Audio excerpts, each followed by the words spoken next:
Hey friends, I'm Megan, so glad you're here. We've got a great episode today. Let's get started. She moved through her days on autopilot, each morning beginning with the same comforting rituals. Making coffee, checking her messages, glancing across the kitchen table at the man she had chosen as her partner. Their marriage, though stable from the outside, had long since lost the warmth and spontaneity that once defined it. The little gestures had faded, replaced by mechanical exchanges about bills, appointments, and reminders. Sometimes, when she caught his eye, she saw a flicker of the past, but more often, she saw a man growing further away with each passing month. She could not remember the last time they laughed together, or the last moment that felt easy between them. Beneath the surface, loneliness settled in, silent and stubborn, as if it had always been there, waiting for a chance to take root. Work became her refuge, a place where she could forget about the heaviness at home, if only for a few hours each day. Her boss was attentive, quick-witted, always ready with a compliment or a wry observation. At first, it was harmless, light banter in the hallway, shared lunches, stories exchanged about childhood or travel. She told herself it was just friendship, a harmless way to feel seen again. But boundaries, she soon realized, were easier to blur than to defend. The text exchanges grew longer, layered with in-jokes and half-truths. A secret world she guarded fiercely. She rationalized it as a coping mechanism, a way to fill the gaps that her marriage could no longer bridge. One evening, alone in her car after a long day, she typed out the words she had been thinking for weeks but never dared to send. "I miss you." Her thumb hovered over the screen, uncertainty buzzing in her chest. But in a moment of longing and exhaustion, she hit send. The message was out there, irrevocable, electric. For a few minutes, her pulse raced with anticipation, then dread. When his reply came, playful, a little too knowing, she felt a rush of adrenaline and guilt so tangled that she could barely tell them apart. At home, she tucked her phone into her bag and tried to focus on her husband's voice, on the mundanities of dinner, on the sound of the television in the background. Every ordinary detail felt suddenly sharpened, as if the world itself sensed the shift inside her. She replayed the conversation with her boss in her head, equal parts thrill and regret, unable to decide which feeling was stronger. In the days that followed, she told herself nothing would change, that no one needed to know, that it was just a moment of weakness. But she found herself growing distracted, looking for his messages, lingering over her phone even as her husband moved about the house. She laughed at her boss's jokes when no one else could hear, saved screenshots of their conversations, and wondered if she was crossing a line or merely finding comfort where she could. The truth crept up on her in quiet moments. She was hiding, and every day she grew a little more careless. Her husband began to notice. It was subtle at first, a question about why she was smiling at her phone, a comment about how late she worked, a pause before he responded to her explanations. She brushed it off, attributing his concern to stress, to the natural ebb and flow of marriage. But the energy in the house shifted. He came home a little later, sat in silence longer, watched her with a new wariness she pretended not to see. She tried to overcompensate, to be attentive and present, but it felt forced, an act that left her more exhausted than before. She rationalized her behavior, telling herself that the marriage had been faltering for years, that she deserved to feel desired, that everyone had secrets. Yet at night, lying awake beside her husband, she found herself plagued by anxiety and shame. She imagined what would happen if he discovered the texts, how she would explain herself, how easily the fabric of their life together could unravel. Still, the temptation remained. She told herself she would stop, but each time her phone lit up with her boss's name, she caved. needing the validation, the sense of being special. Work and home blurred together, a jumble of obligations and half-truths. She started forgetting things, deadlines, errands, small promises made to her husband. She became short-tempered, impatient with him for noticing her absence even as she wished he would fight harder for her attention. She wondered, sometimes, if he felt as lost as she did, or if he had already given up. She longed for a spark, a confrontation, anything to break the spell of distance that defined their lives. In the end, she chose denial. She believed she could keep everything separate, that the secret message was a harmless indulgence, a rebellion that would never have consequences. She told herself she was in control, that her husband would never find out, that nothing truly serious had happened. She did not realize, not yet, that the first crack in the foundation of her marriage had already formed, and that the tremors of that single text would soon shake everything she had taken for granted. The days slipped by in uneasy succession, each one carrying with it a sharper sense of tension, as if the walls of their home were absorbing every unspoken word. Her husband became quieter, his eyes lingering on her with an intensity that unsettled her. At first, she convinced herself it was nothing, a passing mood, the byproduct of work stress or fatigue. She clung to her routines, determined to behave as if everything was normal, though inside she could feel the pressure mounting, a tightness in her chest that refused to ease. Small details began to change. He started checking his phone more frequently, glancing at her screen if she left it unlocked, arriving home unexpectedly or lingering in rooms where she was texting. There was an edge to his questions, a hesitancy in his voice, as if he was searching for the right moment to confront what he feared but could not yet prove. She tried to keep her composure, replying calmly, rehearsing in her head what she would say if he ever asked directly. The secrecy grew heavier. She deleted messages and changed her passcode, living with a low-grade panic that made her second-guess every decision. Still, she couldn't bring herself to stop. Each text from her boss felt like a rescue line, a fleeting rush of validation that swept away the gnawing anxiety, until it came back stronger, sharper, more insistent. Her sleep became restless, her dreams scattered with images of discovery and shame. She woke in the dark, pulse racing, listening for sounds in the hallway, half expecting to see her husband standing in the doorway, phone in hand, accusation in his eyes. It happened on an ordinary evening, the kind where routine dulls the edges of thought. She had left her phone in the living room, distracted by a call to her mother. When she returned, she saw her husband sitting on the edge of the sofa, her phone in his hands, his face drained of color. The glow of the screen illuminated the single message, "I miss you," stark and unambiguous. Time seemed to slow, the air thick with unspoken meaning. For a moment, no one moved. She felt herself freeze, unable to breathe, caught between denial and dread. He looked up, eyes full of confusion, hurt, and rising anger. The questions came quickly, each one a blow. Why? When? Who was this person to her?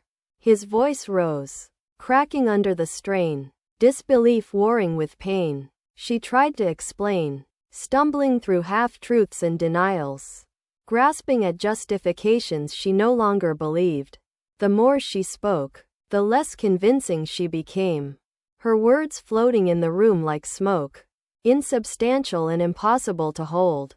He demanded answers, refusing to accept vague reassurances. The accusations spilled out. Had she ever loved him? Was their marriage a lie? What else had she hidden? The fight spiraled, raw and unfiltered, two people lashing out from a place of heartbreak and fear. The house felt too small for their anger, every word ricocheting off the walls, leaving them both shaken and hollow. As the evening wore on, the exhaustion set in. They sat in separate rooms, the weight of what had been said pressing down on both of them. She tried to replay the argument in her mind, searching for a way she could have salvaged things, a different turn the conversation could have taken. But there was no comforting version, no scenario where the truth could be reshaped into something less damaging. She was left with the undeniable reality that the secret she had worked so hard to protect had now destroyed the fragile trust between them. Her husband barely spoke to her after that, moving through the house like a stranger, his presence cold and distant. He avoided her eyes, responding in monosyllables, leaving early in the morning and returning late at night. When he did address her, it was only about practical matters. The bills, the car, what needed to be done for the house. She called in sick to work, unable to face her boss, embarrassed by the thought of what she had let happen.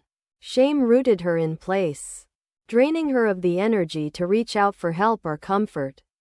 She spent hours replaying every moment, every decision, tracing the path from innocent messages to this wreckage. The house, once a sanctuary, now felt like a cage filled with regret. She avoided the rooms they had shared the most memories in, unable to bear the reminders of what she had risked and lost even as the days grew colder. She found herself longing for the warmth of forgiveness, but knowing deep down that the damage might be beyond repair. At night, she lay awake, listening for the soft tread of his feet, wondering if he was awake too, thinking about what to do next. Sometimes, she imagined him packing a bag, leaving while she slept, ending things without another word. Other times, she rehearsed desperate apologies, imagined tearful reconciliations. But even these fantasies felt hollow. The confrontation had shattered any illusion that things could return to normal. Every shared moment was now filtered through a lens of suspicion and hurt.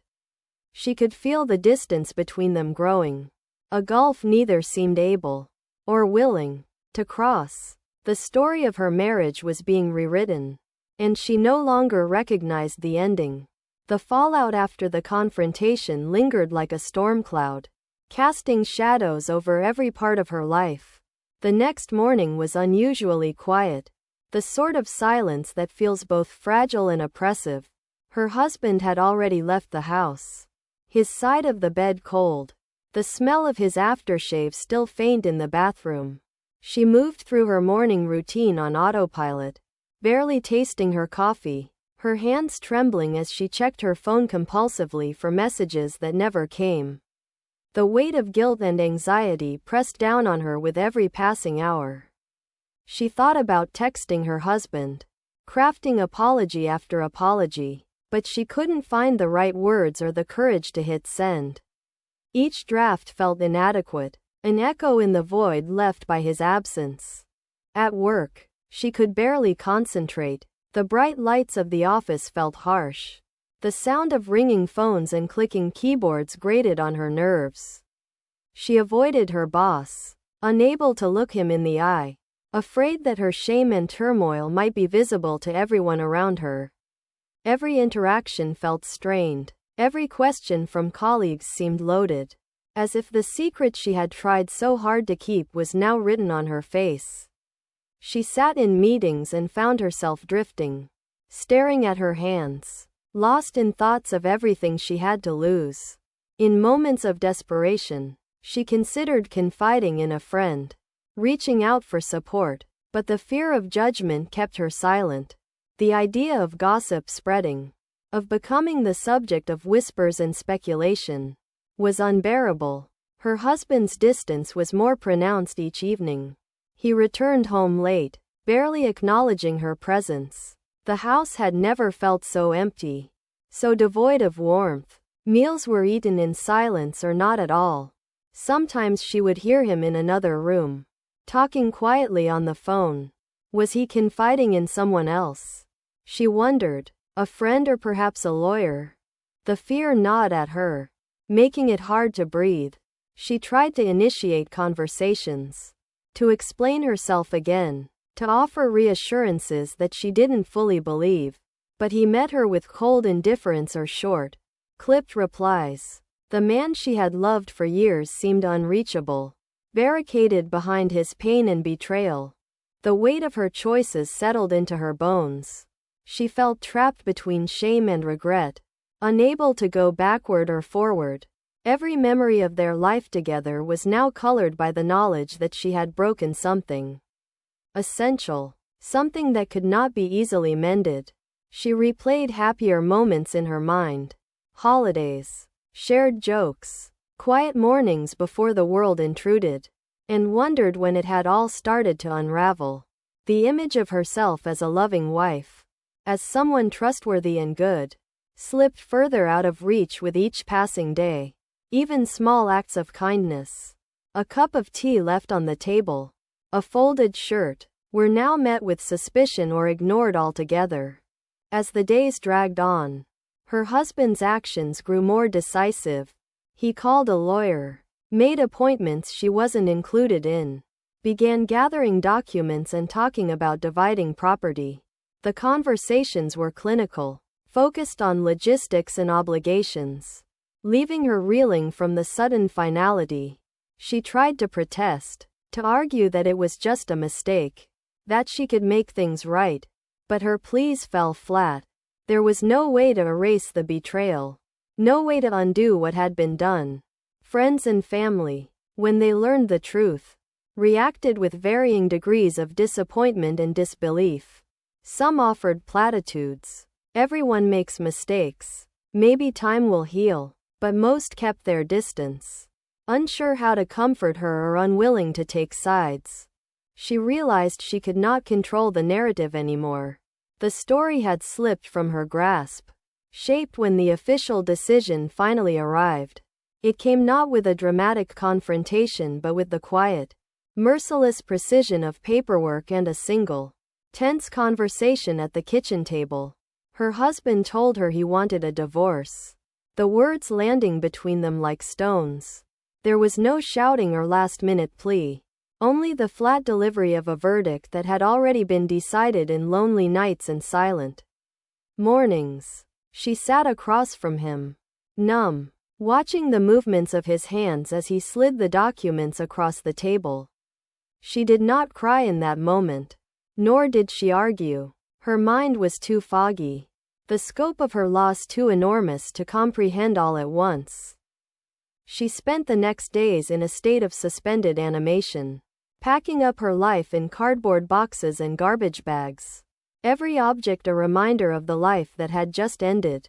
The house, already cold, became alien as she stripped it of her belongings. She found herself touching door frames, running her fingers along the countertops, lingering in each room as if trying to absorb the last remnants of what had once been normal.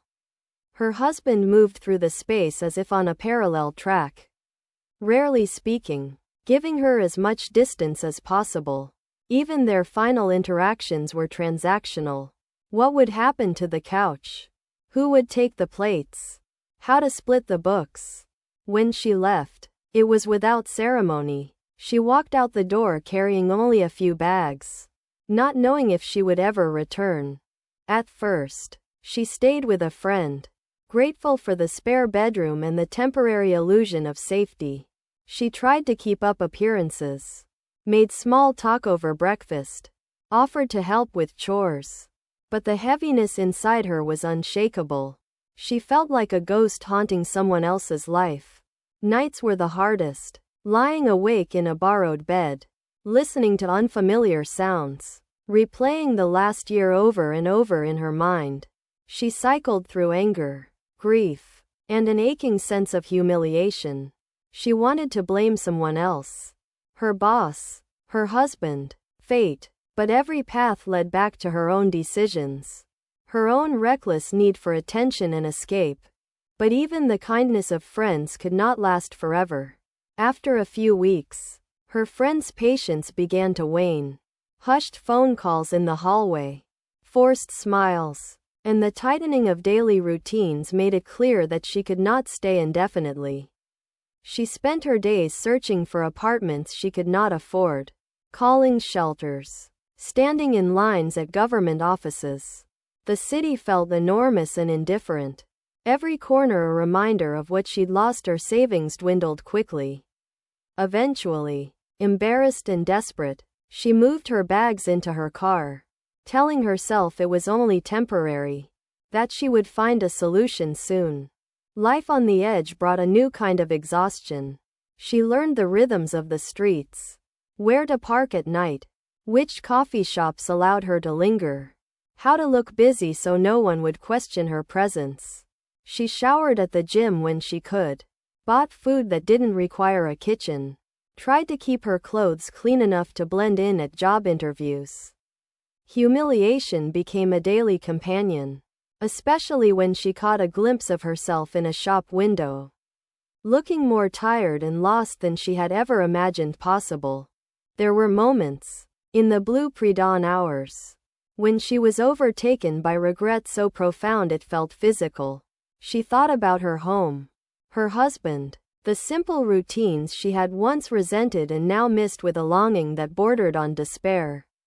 She replayed every moment leading to the disaster, searching for a place she could have chosen differently.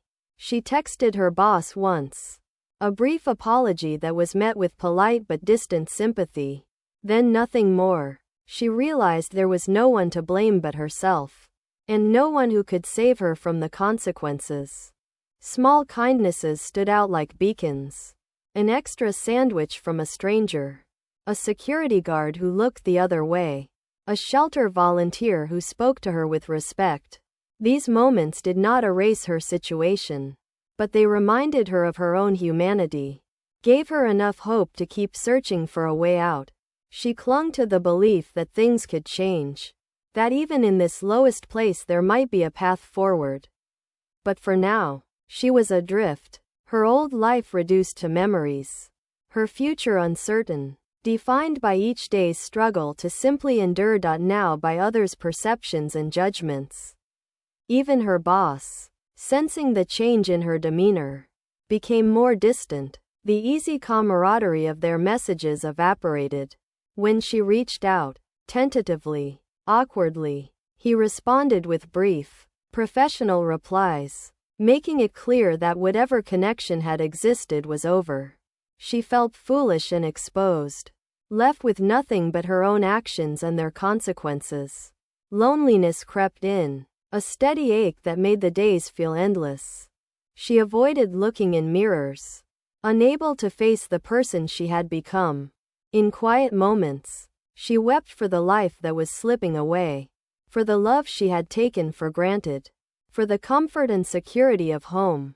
She began to understand that forgiveness, if it ever came, would be a long time in arriving, and that it might have to come from herself first. Until then, she would have to live with the fallout, with the silence, with the knowledge that one reckless message had set her entire world adrift. Rock bottom, she learned, was not a single moment but a slow, relentless descent marked by small humiliations and quiet heartbreaks. Each morning began in the cramped back seat of her car, the air stale and heavy, her possessions stuffed into bags that doubled as makeshift pillows. She'd wake before dawn, startled by the shifting light or a jogger passing too close, and force herself upright, wincing at the ache in her back and the cold that crept through her bones. Her phone became her lifeline and her torment. Endless job searches, rejection emails, half-finished drafts to her husband or friends that she never sent. Days blurred together, each one another test of endurance, another reminder of how far she had fallen. In these hours of solitude, self-reflection became unavoidable. She examined every choice, every moment of weakness, replaying the split second when she pressed send on that fateful message. She could no longer hide from the truth of what she'd done. Not only the text, but the months of growing distance, the avoidance, the selfish need to feel desired, even if it meant betraying trust. She remembered her husband's face, the pain that seemed to hollow out his features. And it broke her all over again. For a long time, She let herself believe she was the victim of circumstance. That life had simply spun out of control. But as the nights dragged on and the days grew colder, she saw herself more clearly. She realized that forgiveness, if it ever came, would have to begin with her own willingness to accept responsibility, to do the slow, painful work of rebuilding from within. With nowhere else to turn, she started visiting a community center that offered free counseling and resume workshops. The first time she walked through the door, shame burned her cheeks, but desperation pushed her forward. The counselor listened without judgment as she stumbled through her story, helping her see the patterns she had fallen into and the small, steady steps she could take toward change. Therapy became an anchor, a safe place to unravel her fears, her regrets, and her hope that she could still become someone she could respect. She found temporary work cleaning offices at night, the hours lonely but a relief compared to the uncertainty of each day. The routine, dusting desks, emptying bins, mopping floors, offered a strange comfort. No one asked questions, and no one expected anything but competence and reliability. With each paycheck, however small, she began to save again, putting aside a few dollars at a time, seeing a faint outline of a future that might be different from her present. A turning point came on a rainy afternoon when, shivering under an awning, she watched a woman in a business suit drop her purse and spill its contents onto the wet pavement. Instinctively, she rushed to help, gathering coins and pens, brushing off receipts. The woman thanked her, noticing her soaked clothes and tired eyes, and offered to buy her coffee. Inside the cafe, conversation came easily. The stranger, whose name was Lynn, listened without judgment and shared her own story of a marriage that had nearly ended in disaster. They talked for hours, and Lynn offered to help her find more stable work at the office she managed. For the first time in months, she felt seen for something other than her mistakes. With the new job came a small studio apartment, a place of her own with a mattress on the floor and a window that let in the morning sun. It was modest and still carried the weight of her recent past. But it was hers. She decorated with thrift store finds and photos salvaged from her old life. A collage of memories and reminders that she was capable of building something new. She continued therapy, determined not to repeat her patterns, and started keeping a journal, not as a secret, but as a way to record her intentions and growth. Eventually, she found the courage to reach out to her husband. She wrote a letter, careful and honest, owning her faults without expectation, simply expressing her hope that he could find peace and happiness, whether or not she was a part of his future. She did not beg for forgiveness or ask to come back. Instead, she told him she understood the depth of his pain, and she thanked him for the love they had once shared. When she mailed the letter, she felt a strange lightness, as if she had finally released the last tether to her old life. Slowly, the world began to open up again. She took walks in her neighborhood, volunteered at the community center, and found herself smiling more often, not because everything was perfect, but because she had survived.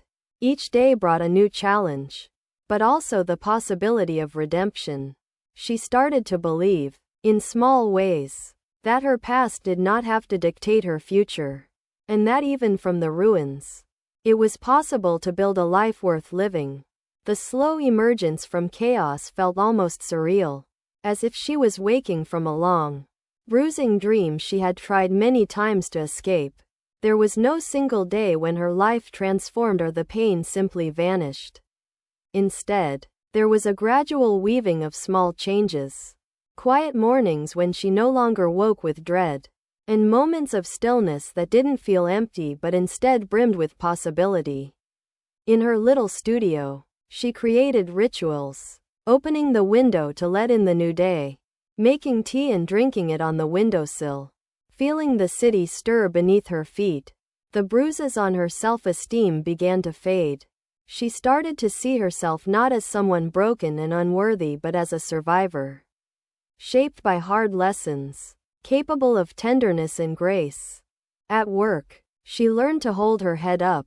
Lynn's faith in her became a kind of borrowed courage until it grew into something she could summon on her own. She met colleagues who didn't know her past and came to like her for the person she was now. Hardworking, kind, persistent even on the difficult days. Each new connection felt fragile at first, as if any moment could expose the truth of what she'd lost. But she discovered that vulnerability was not something to fear.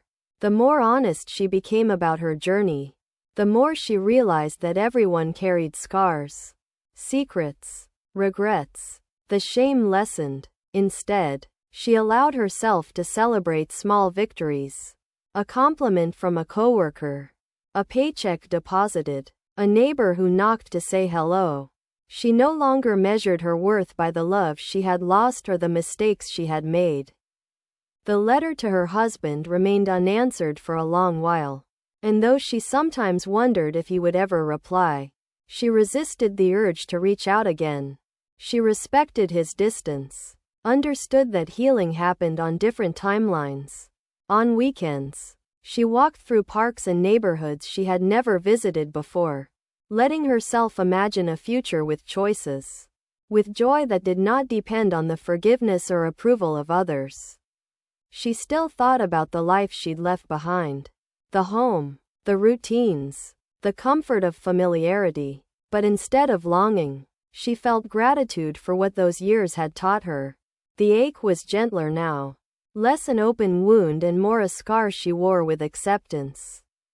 Occasionally, loneliness crept in, especially on long evenings when the city lights blurred behind rain-streaked glass. She had lost more than just her marriage. She had lost a sense of certainty in the world. Yet with each passing month, she found herself drawn less to regret and more to hope. She signed up for evening classes at a local college. Curious about new beginnings, she read books late into the night, sometimes finding herself in the stories of others. Flawed, striving, resilient, she reached out to old friends, not to apologize or explain, but simply to reconnect as herself. Untethered from her past, the possibility of love did not frighten her anymore. Though she had no desire to rush back into a relationship, she understood now that love could not fix what she would not face in herself. Her sense of responsibility, her boundaries, and her compassion all grew sharper. When a man at work asked her to dinner, she smiled and said she wasn't ready, but she was grateful for the invitation. There was no bitterness in her heart, only a quiet pride in the woman she was becoming. Over time, she gathered fragments of her old life and wove them into something new. The photos she'd saved became a gallery of memory and growth. She framed a small note from her community counselor, "You are more than your mistakes," and placed it on her bedside table. Each morning she read it, reminding herself that redemption was not about erasing the past but embracing what came after. She volunteered on Saturdays, finding purpose in helping others who struggled, as she had, to believe in their own worth. Through service, she found connection and perspective, a sense of being part of something larger than herself. The seasons changed. Spring's early blossoms mirrored the tentative hope within her, and with each new bloom, she allowed herself a little more joy. She marked anniversaries quietly, not as losses, but as milestones of how far she had come. Forgiveness, she realized, was not always dramatic or final. Sometimes it was simply the choice to live kindly, to offer patience to herself and others, to wake each day and begin again. She had lost a marriage and a home, but she had found a core of strength that no circumstance could erase. In her heart, she held both sorrow and gratitude. The sorrow for a story that ended in pain, the gratitude for the courage to write a new one. She no longer lived in the shadow of that single text, that moment of weakness. Instead, she moved forward, shaped but not defined by her past, alive to every messy, beautiful possibility that life could offer. The future remained unwritten, but for the first time in a long while, she welcomed its uncertainty. Thanks for watching. It means a lot. Share the video, and I'll see you soon.